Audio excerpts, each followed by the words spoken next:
Antara dosa dan kebaikan, ibarat seperti membuat kalung mutiara.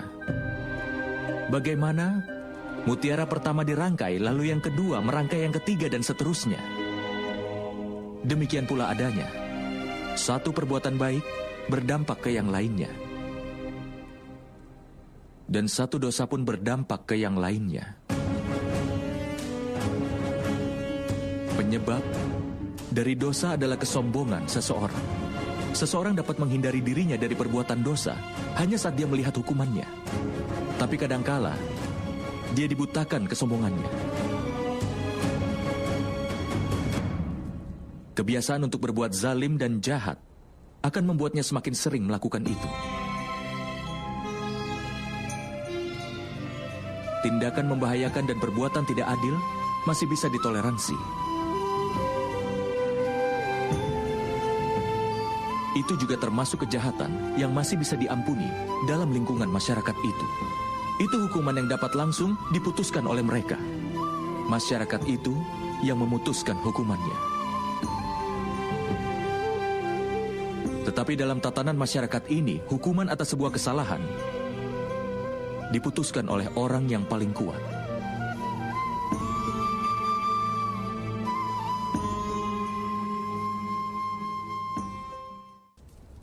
Apakah kau tahu batasan dari pengorbanan bagi orang-orang yang mencoba untuk membangun kebenaran? Batasan dosa dari orang-orang berdosa adalah akhir dari pengorbanan mereka.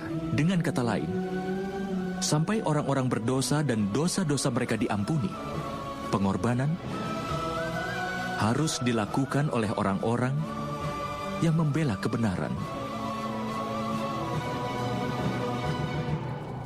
Itu tidak dapat dipungkiri, kan, teman?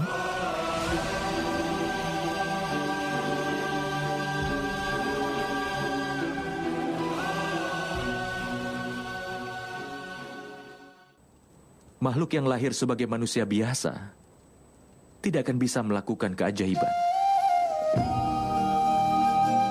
Orang yang lahir dari rahim seorang wanita, maka dia pasti terikat oleh aturan dari dunia fana.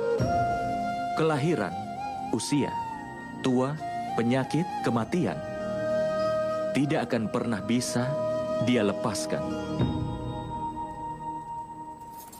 Tapi keajaiban memang terjadi, Paman. Itu memang benar, Satanika. Tapi keajaiban yang satu ini dilakukan oleh dewa.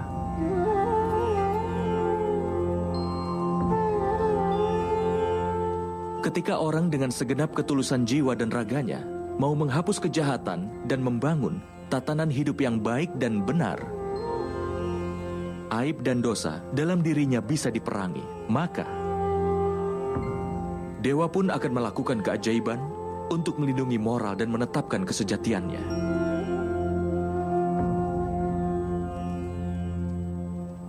Ketika seseorang berserah dan membuang keegoisannya dan segala dosanya, dan dia pun sudah siap untuk mengorbankan segala miliknya, maka seluruh makhluk ciptaan akan diberkahi dengan mukjizat.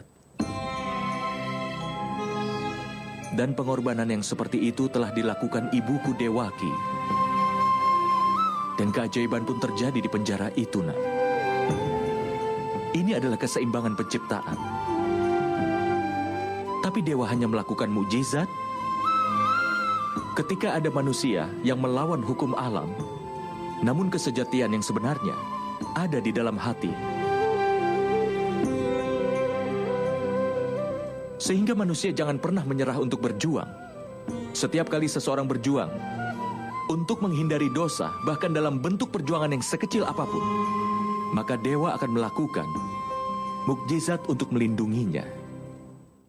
Artinya, kalau kalian ingin mencari bantuan dari alam semesta ini dan juga dari para dewa, maka pertama-tama berserahlah dan jauhilah keegoisan dari segala dosa. Belajar tetap tegar di segala keadaan. Tapi ada satu kebenaran. Manusia seringkali lupa bahwa setiap partikel dari ciptaan merupakan bagian yang maha kuasa sendiri. Itulah sebabnya mereka selalu saja tetap terhubung. Seperti cara bunga menyebarkan aromanya di seluruh ruangan. Bau-bauan busuk pun menggunakan cara yang memang kurang lebih sama. Kebahagiaan dan kesedihan manusia bisa mempengaruhi dunia ini. Kebahagiaan seseorang juga bisa membuat bahagia orang lain di sekitarnya. Kesedihan seseorang pun